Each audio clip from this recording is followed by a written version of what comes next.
Voilà, donc un nouvel énoncé, on demande de résoudre 1 plus jz exposant n est égal à 1 moins jz exposant n. 1 plus jz exposant n égale 1 moins jz exposant n avec n appartenant au naturel.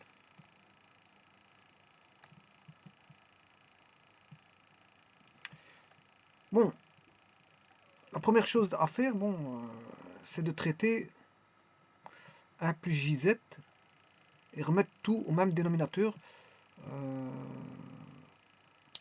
Enfin, on peut diviser par 1 moins jz dans chaque membre.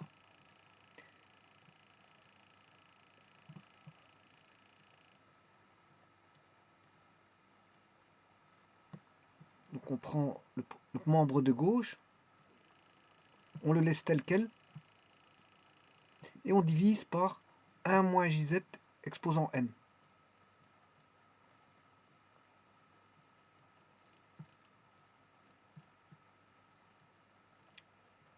On fait la même chose avec le membre de droite, 1 moins jz exposant n, divisé par 1 moins jz exposant n. Bien sûr, il faut la condition d'existence que 1 moins jz différent de 0. Voilà. Donc, ce qui veut dire que jz moins jz différent de moins 1, donc jz différent de 1. Moins jz différent de moins 1, donc jz doit être différent de 1. Voilà. Alors, une fois qu'on a ceci, on peut faire le rapport. Une fois qu'on a la condition de la division, sur la division, on fait le rapport et ça vaut 1.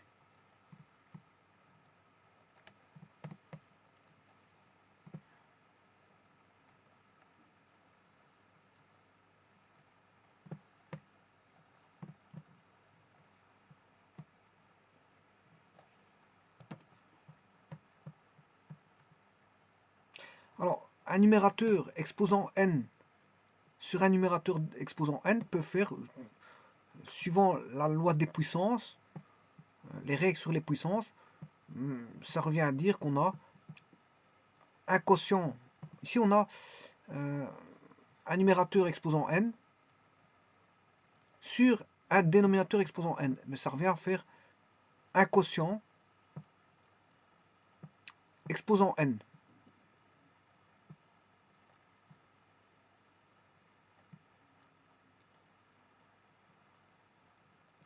Voilà.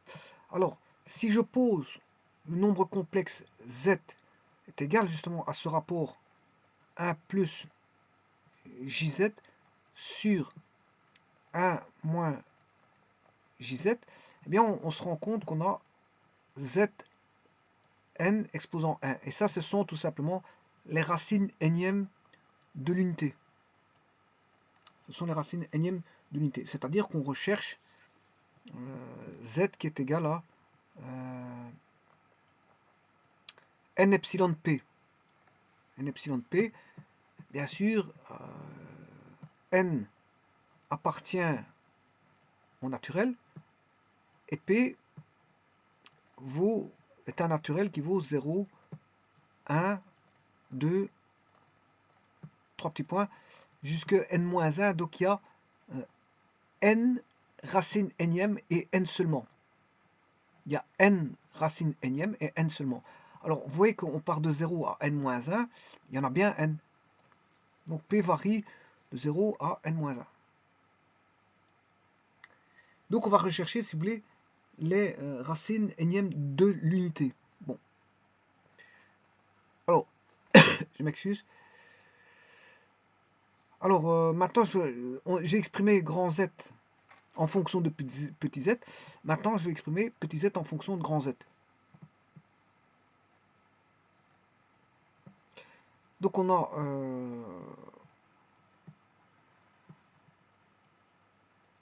grand Z égale 1 plus jz sur 1 moins jz. 1 plus jz sur 1 moins jz. 1 plus jz sur 1 moins jz. Donc on a 1 plus jz est égal à z fois 1 moins jz. On a 1 plus jz égale, je distribue, z fois 1 moins j z petit z, grand Z petit z. Bon, je vais mettre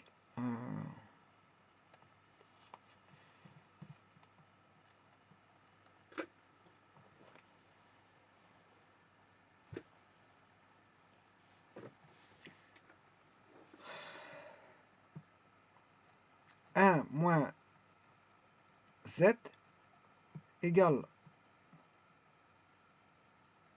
ouais, je vais exprimer par rapport à petit z.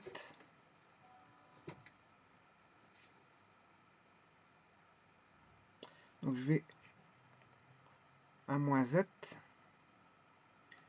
moins jz moins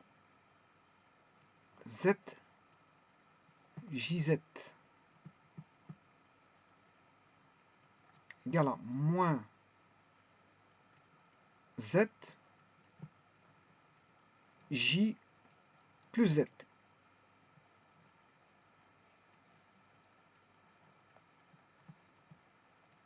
Moins z, et je vais prendre l'opposé dans chaque membre. On aura z moins 1 égale à z plus j. Voilà.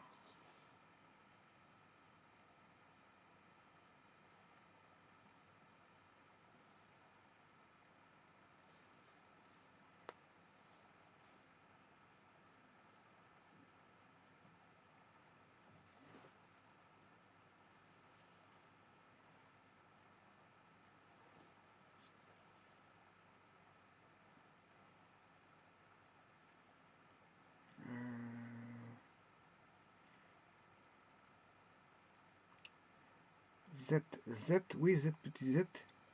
Je suis en train de contrôler si c'est bon. Donc 1 plus jz. 1 plus jz, c'est z fois 1 moins jz. On est d'accord là. La deuxième ligne, c'est 1 plus jz égale à, je distribue le grand z, ça fait une fois grand z moins j petit z grand z. Là, on est d'accord. Alors, je mets le z dans le membre de gauche, il est à droite, c'est 1 moins grand z. Il va rester moins, le plus jz, voilà à droite, dans le membre de droite, ça fait l'opposé, c'est moins jz, et il va rester moins j. Ouais, donc ici, il y a un petit problème. Parce qu'il y a un 2j. On ne saurait pas avoir ceci.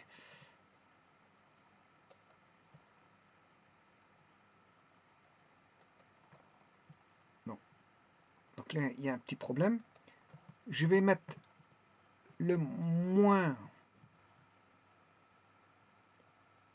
jz en évidence. Moins jz en évidence, on aura 1 plus grand z. Voilà. Et de ce moins là, je prends l'opposé dans chaque membre, ce qui fait z moins 1 égale jz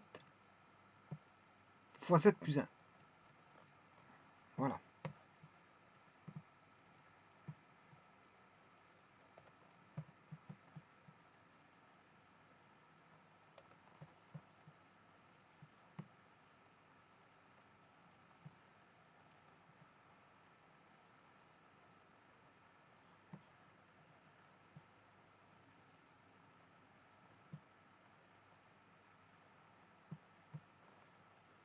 Donc on aura z moins 1 égale... ouais, je vais de l'écrire. Hein. Z moins 1 sur z plus 1 jz. Donc JZ égale Z moins 1 sur Z plus 1.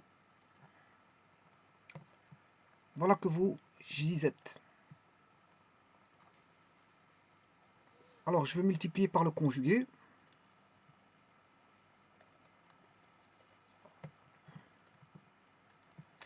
Alors, conjugué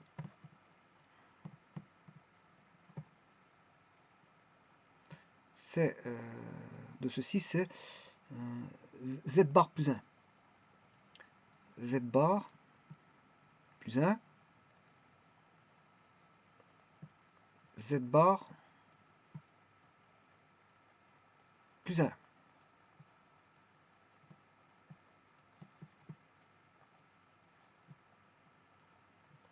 C'est égal à Z bar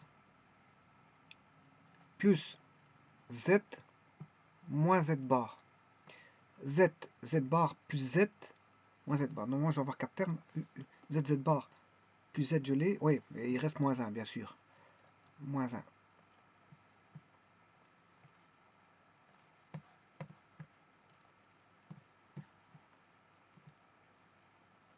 Sur Z bar plus Z plus Z bar plus 1. Alors, Z est une racine complexe de 1. C'est une racine complexe de 1, donc son module vaut 1. Ça veut dire que racine de Z bar vaut 1, puisque c'est le module de Z. Module de Z vaut 1. Voilà. Ce qui veut dire que Z bar égale 1. Donc là, j'aurai 1 moins 1, ce qui fait 0. Et il va rester Z moins Z bar. Voilà, Z moins Z bar. Alors maintenant, je vais faire... On a toujours la même chose en dessous. Z fois Z bar, ce qui fait 1. Voilà. Z fois Z bar, ça fait 1. Et 1 plus 1, ça fait 2. 1 plus 1, ça fait 2. Voilà. Donc maintenant, je vais entamer le calcul de Z moins Z bar et Z plus Z bar. Alors, Z moins Z bar, c'est X plus YJ plus, enfin, moins X. Le conjugué, c'est YJ. Voilà, donc c'est X moins X plus YJ moins X moins YJ.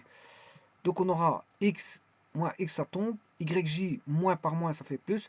On aura 2 fois YJ, c'est-à-dire 2 fois la partie imaginaire de Z.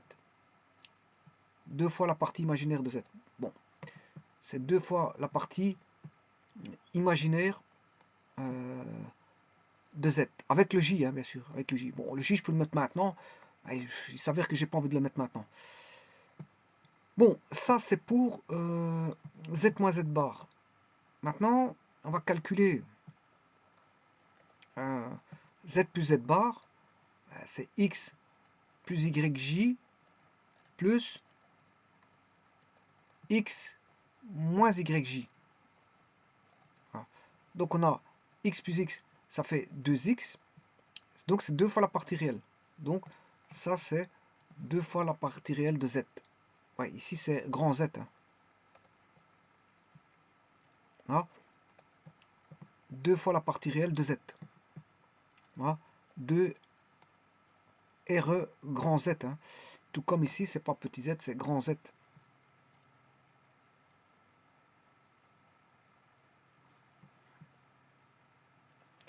Alors si je mets en évidence, je vais mettre en évidence le 2.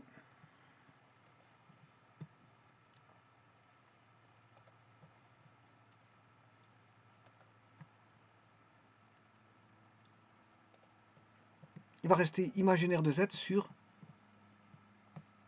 on aura 2, 1, je mets 1 en évidence, plus RZ.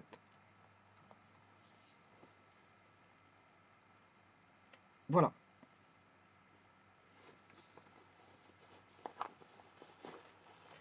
Alors,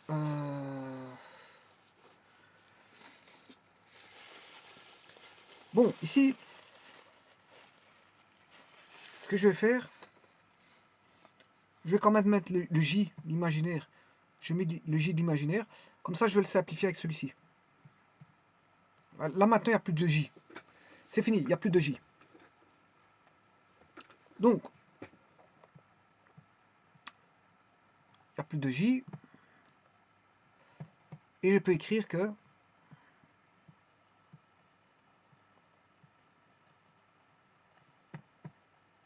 Z est égal à l'imaginaire de Z sans le J, parce que je vais le simplifier, sur 1 plus la partie réelle de Z.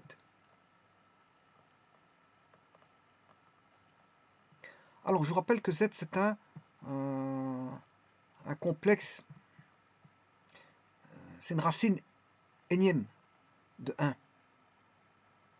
Rappelez-vous de ça, c'est une racine énième de 1 qui s'écrit epsilon np avec n à partir naturel et p valant 0 jusqu'à n-1. Donc j'aurai la partie réelle, c'est 6 2p 2πp sur n. Voilà, ça c'est le complexe. C'est le complexe, hein, mais je dois prendre la partie imaginaire sans le z.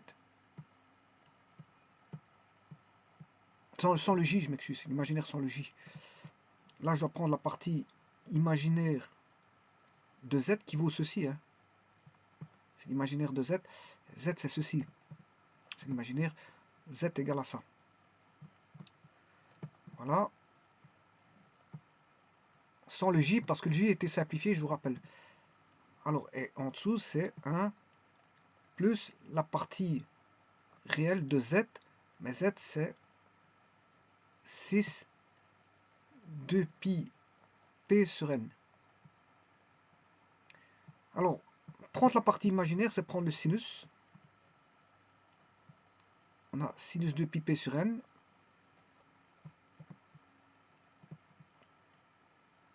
Sinus de pi p sur n. Et prendre la partie réelle, c'est prendre le cosinus.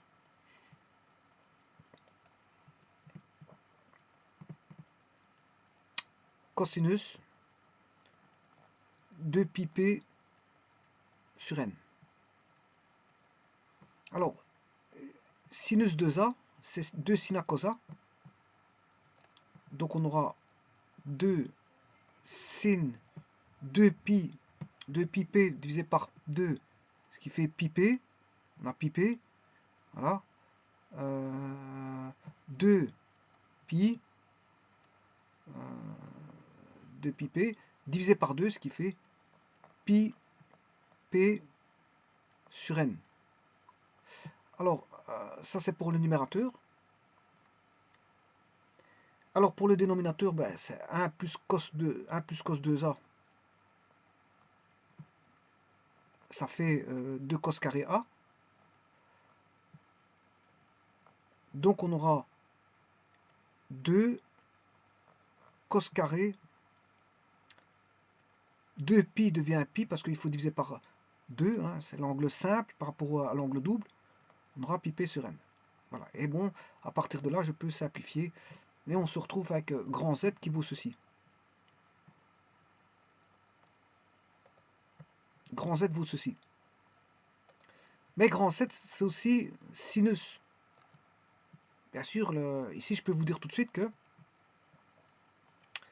pour pouvoir avoir cos carré pi p sur 2, il faut que pi p ne peut pas, cos carré ne peut pas être nul au dénominateur. Ce qui veut dire que pi p sur n doit être différent de pi demi plus Kpi, c'est-à-dire que on a P sur N qui doit être différent de 1 demi plus K. 1 demi plus K. Voilà. Alors, si je simplifie en cours, je peux court simplifier. Sinus...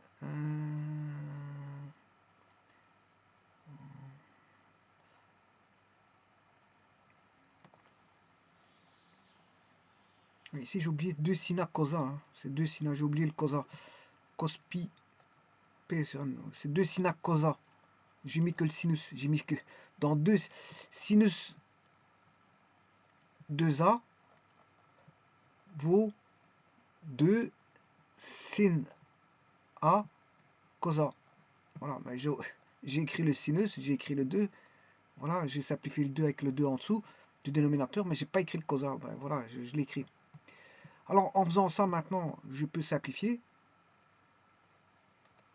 On va faire une simplification.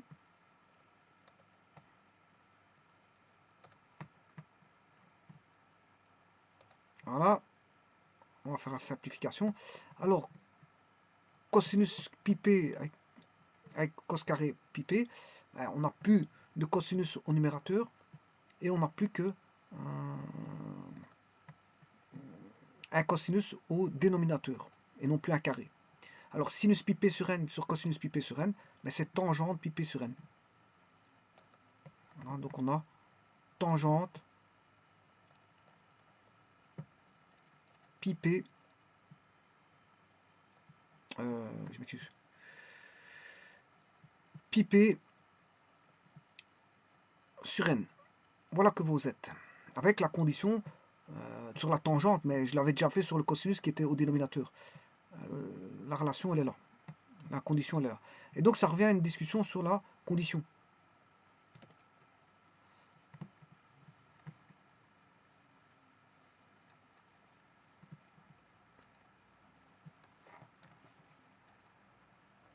On va discuter de la condition. Alors, ça peut s'écrire aussi que P, si je mets au même dénominateur, on aura P sur 2n doit être différent de 1 sur 2n, non, n sur 2n, je m'excuse.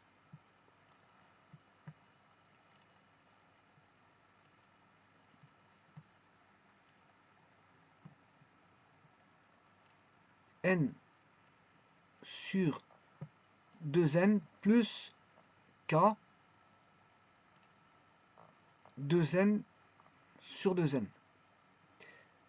Là, tout est au même dénominateur. Je peux simplifier n étant différent de 0, bien sûr. N étant différent de 0.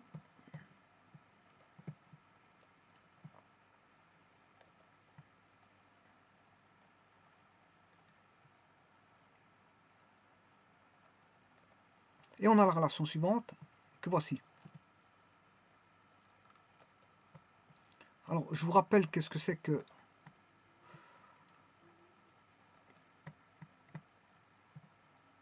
Z, c'est tangente pi p sur n.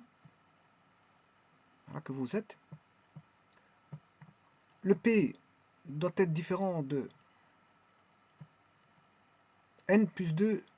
Alors, je peux mettre le n en évidence, ce qui fait n 1 plus 2k.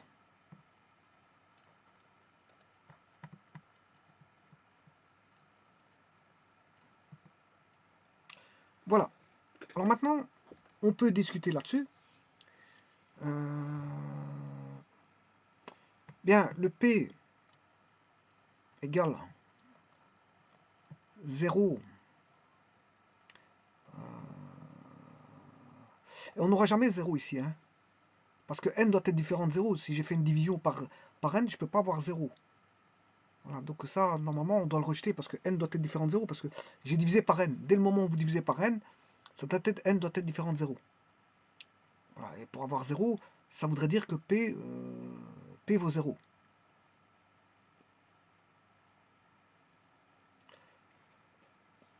Ici, il y a peut-être une petite erreur.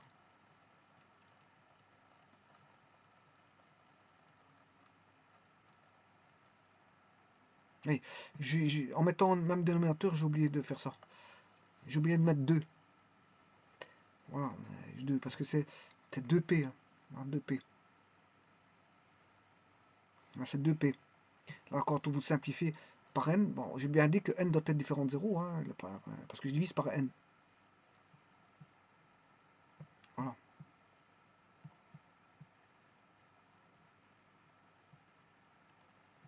Donc, en divisant par n, j'ai ceci. 2p égale n différent de... Enfin, 2p différent de n plus 2kn.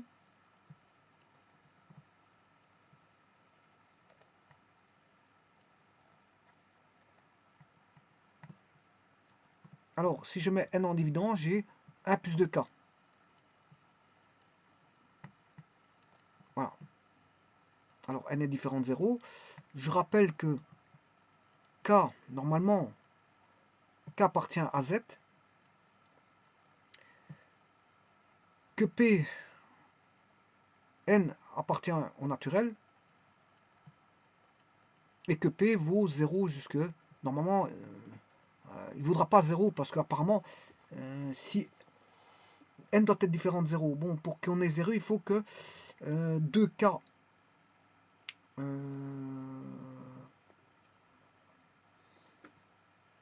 il faudrait que 2k plus 1 soit nul. C'est-à-dire que k, 1 plus 2k égale 0, 2k égale moins 1, donc k égale 1 demi. Or, k est un entier. Ah, moins 1 demi. K est un entier, donc p égale 0, on n'aura pas. On n'aura pas p égale 0. On n'aura pas ça. Bon, alors, le p il va varier de 0, 1, 2, jusque 3 petits points, jusque n-1. Ça veut dire que le p, il est compris entre plus petit que n, et plus grand ou égal à 0, mais on n'aura pas le 0, apparemment on n'aura pas le 0, parce que n est différent de 0, hein, parce que j'ai divisé par 0, et en plus de ça, 1 plus 2k ne sera jamais être nul. Donc on est compris entre 0 et n. P est compris entre 0 et n, k est un entier, voilà. Donc, ce qui veut dire que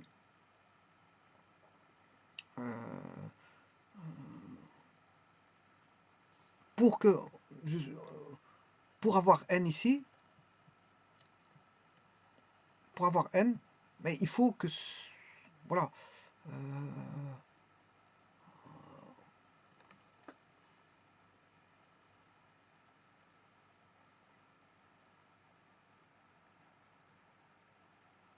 Je m'excuse, c'est P. C'est P. Pour que P pour que P fasse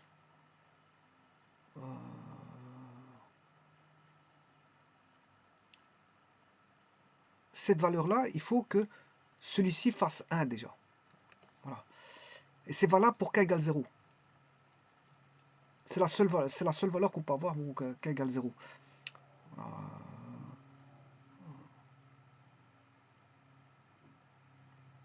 K égale 0. Parce que 2P est pair. Hein, 2P il est pair.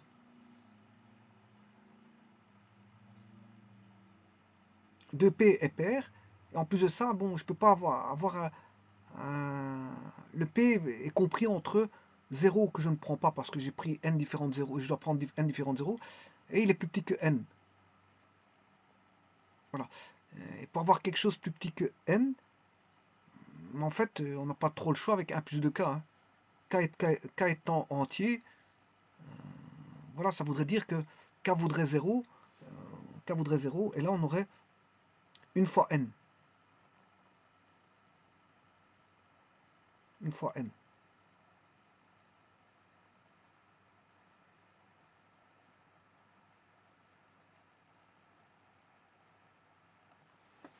Voilà.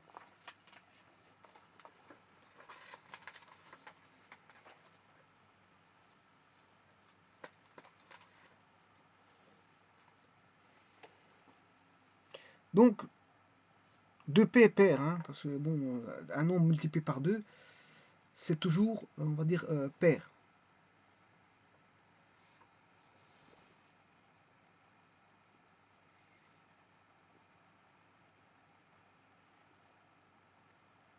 Deux p est pair.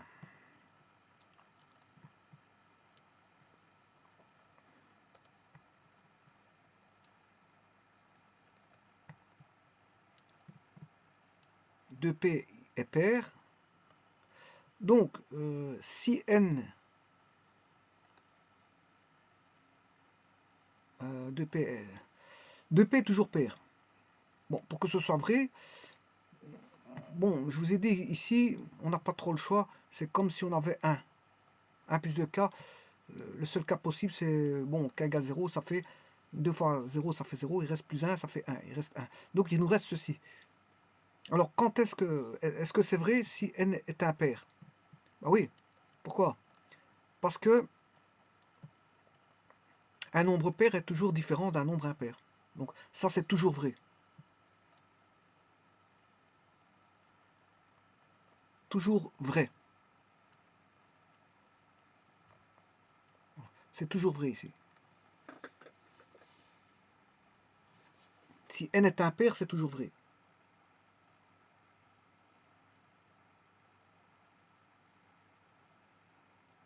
Alors, si maintenant n est pair, s'il est pair, ben, un nombre pair est toujours égal à un nombre pair, donc il ne saurait pas être différent. Il ne saurait pas être différent. Donc, on ne prendra pas, si vous voulez, la valeur de 2p. On ne prendra jamais la valeur de p égale n sur 2. Voilà, on ne prendra jamais cette valeur-là. On ne prendra jamais p est égal à n sur 2 parce que c'est jamais vrai. C'est jamais vrai, donc on ne prendra jamais la valeur p est égal à n sur 2. Elle sera rejetée si vous voulez. Donc si n est pair, on ne prendra pas p est égal à p est égal à n sur 2. On ne le prendra pas. Voilà, je vous remercie.